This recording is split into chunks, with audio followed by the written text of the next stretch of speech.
there's an intruder at your school with a weapon, run. We as parents may think that's the best thing to tell your kids, but according to an expert, it's really not. Yeah, Kirsten Joyce joining us now live in studio with what we should be telling our kids to keep them safe.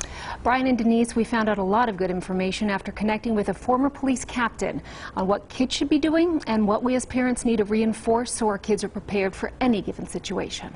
Right now, drop, cover, and hold. Most of us grew up with stop, drop, and roll or duck and cover drills at school. We accepted these drills because our parents reinforced that the training was important.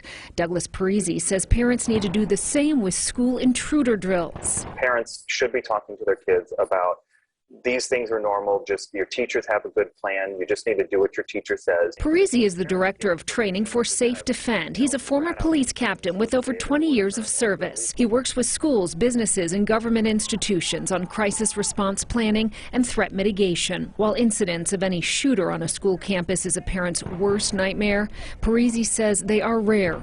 Out of the 144,000 schools nationwide, there are roughly 15 to 20 incidents a year. What we're doing here is we're not training for something that we think is going to happen. We're training for the possibility, but we understand the probability is extremely low. If your child does hear of a threat at school, it's important you let your kids know they need to report it. When parents give permission to kind of, rat out your friends, let's say it in the worst term, or to at least advise something that's going on, then the children are more empowered to actually report those sort of things. Another important tip for parents. The worst thing that a parent can do is to tell the kid to run if there's ever a crisis. And here's why. You don't want your child running into danger.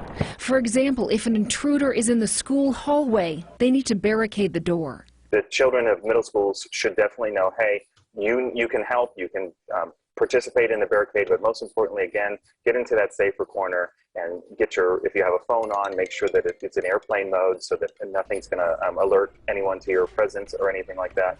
Take these situations seriously, and if it turns out to be more than just a drill, remember, police are on their way.